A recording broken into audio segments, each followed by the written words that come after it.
고린도전서 7장 1절부터 24절까지의 말씀입니다. 고린도전서 7장 1절부터 24절까지의 말씀을 교독하겠습니다. 너희가 쓴 문제에 대하여 말하면 남자가 여자를 가까이 아니함이 좋으나 음행을 피하기 위하여 남자마다 자기 아내를 두고 여자마다 자기 남편을 두라. 남편은 그 아내에 대한 의무를 다하고 아내도 그 남편에게 그렇게 할지라. 아내는 자기 몸을 주장하지 못하고 오직 그 남편이 하며 남편도 그와 같이 자기 몸을 주장하지 못하고 오직 그 아내가 하나니 서로 분방하지 말라. 다만 기도할 틈을 얻기 위하여 합의상 얼마 동안은 하되 다시 합하라. 이는 너희가 절제 못함으로 말미암아 사탄이 너희를 시험하지 못하게 하려 함이라. 그러나 내가 이 말을 함은 허락이요 명령은 아니니라.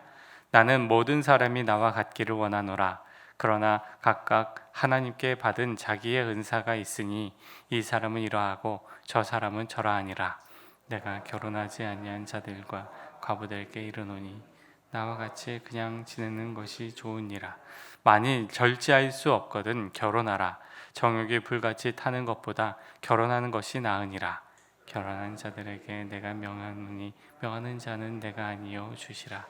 여자는 남편에게서 갈라서지 말고 만일 갈라섰으면 그대로 지내든지 다시 그 남편과 화합하든지 하라. 남편도 아내를 버리지 말라. 그 나머지 사람들에게 내가 말하노니 이는 주의 명령이 아니라 만일 어떤 형제에게 믿지 아니하는 아내가 있어 남편과 함께 살기를 좋아하거든 그를 버리지 말며 어떤 여자에게 믿지 아니하는 남편이 있어 아내와 함께 살기를 좋아하거든 그 남편을 버리지 말라. 믿지 아니하는 남편이 아내로 말미암아 거룩하게 되고 믿지 아니하는 아내가 남편으로 말미암아 거룩하게 되나니 그렇지 아니하면 너희 자녀도 깨끗하지 못하니라. 그러나 이제 거룩하니라. 혹 믿지 아니하는 자가 갈리거든 갈리게 하라. 형제나 자매나 이런 일에 구애될 것이 없으니라. 그러나 하나님은 화평 중에서 너희를 부르셨느니라. 아내된 자여 남편을 구할는지 어찌할 수 있으며 남편된 자여 내가 내 아내를 구할는지 어찌할 수 있으리요. 오직 주께서 각 사람에게 나눠주신 대로 하나님이 각 사람을 부르신 그대로 행하라. 내가 모든 교회에서 이와 같이 명하노니라. 할례자로서 부르심을 받은 자가 있느냐 무할례가 되지 말며 무할례자로 부르심을 받은 자가 있느냐 할례를 받지 말라.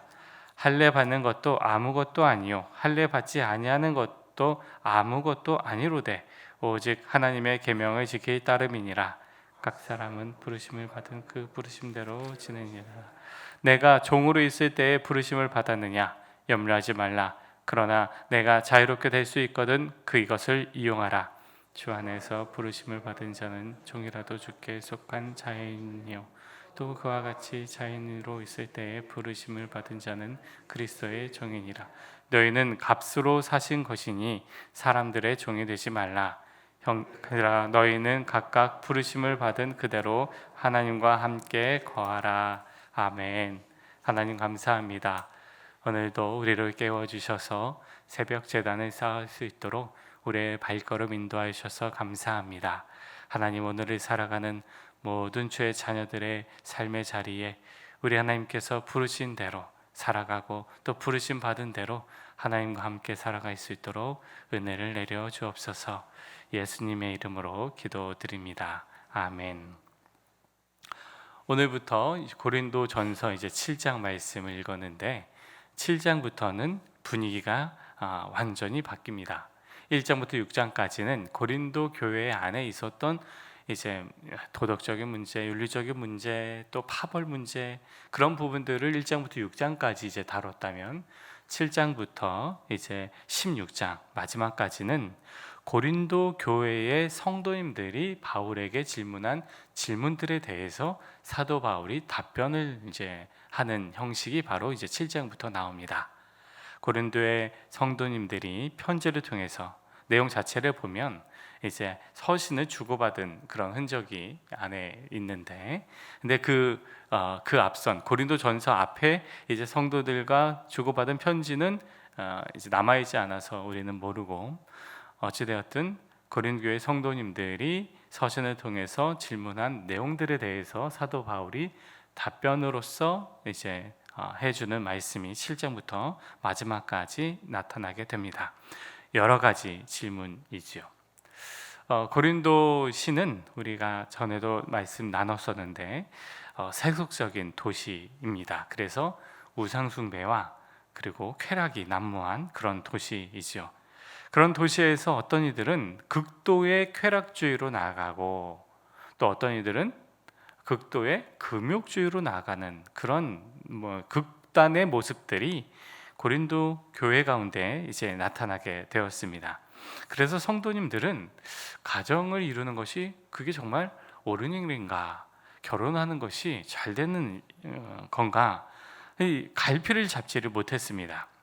결혼을 해도 마음대로 살아가는 사람들이 있고, 또 결혼했지만 완전히 금욕주의에 빠져서 이제 경건의 생활을 하는 그러한 사람들이 있었다라는 것입니다.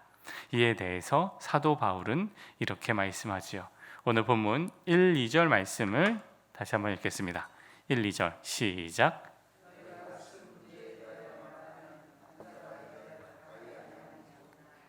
음행을 피하기 위하여 남자마다 자기 아내를 두고 여자마다 자기 남편을 두라. 너희가 쓴 문제에 대하여, 이게 이제 고린도 성도님들이 보내온 질문들입니다. 그리고 이러한 상황들을 이제 사도 바울이 답변하는 거죠. 바울은 부부간의 의무를 강조를 합니다.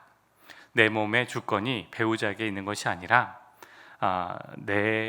내가 내 것이 아니라 이제 내 몸의 주권이 내 배우자에게 있다라는 게 사도 바울이 부부에 있어서 중요하게 보는 말씀, 관점입니다. 내 마음대로 욕구에 이끌려서 살아가는 것이 아니라 내 마음대로 경건하게 배우자를 외면하면서 살아가는 것이 아니다라고 이제 이야기를 하면서, 사도 바울은 내 권리, 내 주장, 내 뜻대로 행하는 것이 가정생활이 아니다, 부부생활이 아니다라는 게 이제 사도 바울의 지적의 말씀이죠. 사도 바울이 말씀하시는 핵심은, 부부생활은 예수님이 당신의 생명을 우리에게 내어주셨듯이 부부는 자기 자신을 배우자에게 내어주는 것이다 라는 말씀입니다. 내가 주장하는 것이 아니라 나의 배우자가 나 자신을, 나를 이끌어가는 것, 또 내가 내 배우자에게 나 자신을 내어주는 것, 이것이 가정의 모습, 부부의 모습이다 라고 사도 바울이 부부에 있어서 부부들에게 해주는 말씀이다 라는 것입니다. 가정에서 내 주장만 관철시키려 하지 마시고 배우자의 마음을 잘 헤아리고 또 서로의 마음을 잘 살피는 그런 가정이 되시기를 예수님의 이름으로 축복합니다. 몸에 대해서 이제 바울은 결혼에 대해서 이제 이야기를 하는데요. 정욕이 부릴 듯 한다고 한다면 차라리 결혼을 해라. 또 이혼에 대해서도 말씀을 하는데, 무조건 이혼해서 갈라서지 말고 하나님께서는 화평종에서 우리를 부르셨기 때문에 또 가능하면 함께 살아가라. 또 부부 사이에 어려운 일이 발생하더라도 하나님의 섭리가 나타날 수 있다라고 이제 사도 바울이 이야기를 합니다. 우리 말씀 16절을 읽을까요? 16절 말씀 시작. 아내된 자여 내가 남편을 구할는지 어찌알 수 있으며 남편된 자여 내가 내 아내를 구할는지 어찌알 수 있으리요. 믿지 않는 남편을 만나서 혹은 믿지 않는 아내를 만나서, 그래서 기도하지 못하고 신앙생활하지 못하는 그러한 성도님들을 이제 자주 보게 됩니다. 그런데 계속 가정을 위해서 기도하고 인내하고 또 그러한 시간들을 통과하면서 나중에 이제 배우자가 신앙생활을 하게 되는 그런 일들이 이제 나타나게 됩니다. 그래서 사도 바울은 이야기를 합니다. 믿지 않는 당신을 통해서 또 믿는 또 배우자를 통해서 상대가 이제 예수님을 만나게 되는 그런 일들이 일어날 수 있다라고 이제 사도 바울이 말씀합니다. 그래서 무조건 믿지 않는다고 갈라서지 말고, 믿음이 생겼다고 이제 남편을 또 배우자를, 아내를 무시하지 말고, 너를 통해서, 당신을 통해서, 우리를 통해서 이제 복음이 전달되고 예수님을 믿게 되는 그런 일들이 나타날 수 있다라고 이제 사도 바울이 이야기하면서 무조건 갈라서지 말고 화평 가운데 거하라라고 사도 바울이 이제 오늘 말씀에서 말씀을 합니다. 또 교회 안에 이제 문제들이 있었습니다. 결혼에 대한 문제, 이혼에 대한 문제, 또 배우자에 대한 문제뿐만 아니라 이제 고린도 교회에서 질문한 질문 가운데 어떤 사람은 할례를 주장하고 또 어떤 사람은 무할례를 주장하고, 그래서 이제 할례라는 전통은 과거 이스라엘 백성들의 약속의 자녀라는 징표로서 할례를 행했었는데, 그런데 어떤 사람은 아니야, 할례 이제 안 받아도 돼, 예수님의 피가 중요한 거야, 그러면서 무할례를 주장하고, 그래서 이 부분에 대해서도 이제 질문을 하고, 또 어떤 사람들은 사회적 신분이 낮은 종의 이제 신분인데 이 부분에 있어서 또 질문을 합니다. 하나님의 부르심이, 내가 종으로 살아가는 게 하나님의 부르심이냐? 어떻게 하나님께서 나를 종으로 부르셨냐? 그런 질문을 하게 되는 거죠. 내가 이제 사회적으로 종인데, 근데 교회에 왔는데 다 형제 자매라고 하지만, 그런데 나는 여전히 종이에요. 다른 사람의 종, 묶여있는. 그게 이제 하나님께서 나를 정말 그냥 태어날 때부터 종으로 부르신 거냐? 라는 질문을 가질 수밖에 없잖아요. 그런 질문들을 지금 하는 겁니다. 무할례가 맞느냐? 할례가 맞느냐? 종으로 하나님께서 그냥 부르셔갖고 난 평생 종이냐? 그게 하나님의 그냥 섭리냐? 이런 질문들이 이제 사도 바울에게 이제 던지는 겁니다. 그래서 사도 바울이 이제 대답을 해주죠. 할례가 중요한 것도 아니고 무할례가 중요한 것도 아니고, 종이라는 신분 그 자체도 그게 중요한 것이 아니라 하나님의 부르심은 어떻게 부르신 건지 각자 부르심은 다 다른 것이다 라는 게 이제 사도 바울이 이제 말씀하는 것입니다.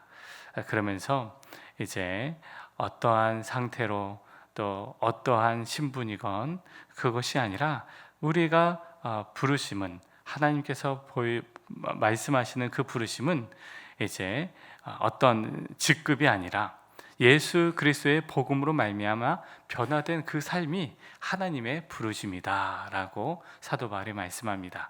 17절에서 20절까지의 말씀을 다시 한번 읽어보겠습니다. 17절에서 20절 말씀 시작. 오직 주께서 각 사람에게 나눠주신 대로 하나님이 각 사람을 부르신 그대로 행하라. 내가 모든 교회에서 이와 같이 명하노라. 할례자로서 부르심을 받은 자가 있느냐? 무할례자가 되지 말며, 무할례자로 부르심을 받은 자가 있느냐? 할례를 받지 말라. 할례 받는 것도 아무것도 아니요 할례 받지 아니하는 것도 아무것도 아니로되 오직 하나님의 계명을 지키기 따름이니라. 각 사람은 부르심을 받은 그 부르심 그대로 지내라. 하나님이 부르심을 받은 대로, 하나님의 부르심을 받은 대로 그대로 행하라. 무할례자는 그냥 억지로 할례를, 또 할례는 할례 받은 자는 억지로 무할례자를, 그게 겉으로 드러난 그것이 중요한 것이 아니라 그 이면에 예수님의 복음으로 말미암아 새로워진 그 삶의 자리가 중요한 것이다. 사도 바울이 말씀하죠. 23절, 24절 말씀 읽겠습니다. 23절, 24절 시작. 너희는 값으로 사신 것이니 사람들의 종이 되지 말라. 형제들아, 너희는 각각 부르심을 받은 그대로 하나님과 함께 거하라. 너희는 이제 하나님께서 예수 그리스도의 피로 말미암아 우리 모두는 예수님의 피로 사심받은 존재들이다. 그래서 우리는 내 마음대로, 혹은 어떤 보이는 그런 어떤 할례나 무할례나 종이나 그런 보이는 것이 본질이 아니라 예수의 피로써 이제 우리 모두를 예수님이 구원하셨을 뿐만 아니라 예수님의 피로 우리를 사셨기 때문에 그것이 우리들의 부르심이고, 따라서 우리가 살아가는 삶의 자리에서 보이지 않는 우리의 모습들, 보이지 않는 나의 내면들이 예수님의 피로 말미암아 새로워진 그런 삶의 자리가 바로 하나님의 부르심이다라고 사도 바울이 말씀합니다. 겉으로 드러난 표면적인 부르심, 표면적인 그러한 내용이 아니라 예수의 피로 말미암아 그 내면이 변화되고 예수의 피로 말미암아 삶의 자유를 누리는, 그래서 그 부르심이 중요한 것이고 그게 본질이다라고 사도 바울이 말씀합니다. 그래서 종에게도 종으로 부르심을 받느냐 자유자가 되져라. 자유자로 부르심을 받은 자가 있느냐 또 종이 되어라. 굉장히 역설적인 그런 말씀이죠. 할례 받은 자 무할례자가 되고 무할례 받은 자 할례가 되고, 그래서 사도 바울의 말씀의 핵심은 겉으로 드러난 그 자체의 의미를 부여하는 것이 아니라 예수님의 피로 말미암아 변화된 하나님의 부르심, 또 변화된 나의 내면들, 그것을 토대로 각자 살아갈 때에 서로서로를 인정해주고 포용해주고, 그것이 또 예수님의 피로 말미암아 변화된 나의 삶의 자리로서 살아가는 삶, 그것이 하나님의 부르심이다라는 것이 사도 바울의 말씀이죠. 가정에 대해서, 부부관계에 대해서, 결혼에 대해서 오늘 사도 바울은 또 자신이 나처럼 지내는 것이 너희들에게 내가 너희들한테 권면한다라고 한 이유는 사도 바울이 예수님이 이제 곧 오실 것이기 때문에 그렇게 이제 사도 바울은 믿었거든요. 따라서 가정을 이루는 것보다 예수님이 오시는 것을 준비하는 것이 더 낫다라는 측면에서, 하지만 결혼도 좋지만 나처럼 생활하는 것이 좋다라고 사도 바울이 이야기를 하면서 가정에 대해서, 부부관계에 대해서 이야기할 때 핵심은 나 자신이 중심이 아니라 배우자를 이해하고 배우자를 배려하는 것이 부부관계에서 중요하다. 배우자를 외면하면서 경건하게 생활하는 것, 그게 다 옳은 것이 아니고, 또 배우자를 외면하고 내 마음대로 육체의 쾌락을 따라 사는 것, 그거 옳지 않고, 그래서 서로 배려하면서 이해하고 살아가는 것이 배우자의 삶이고, 또 우리의 부르심도 겉으로 드러난 모양이 중요한 것이 아니라 예수님의 피로써 새로워진 그 삶의 자리를 토대로 누구든지, 그게 할례자건 무할례자건 종이건 자유이건, 겉으로 드러난 것이 아니라 이면의 그리스도인으로서 하나님의 부르심 받은 자로서 변화된 삶을, 또 예수님의 피로 또 사심받은 존재라는 그 자신의 정체성대로 살아가라라는 것이 오늘 1장 1절에서 24절, 7장 1절부터 24절까지의 이제 말씀입니다.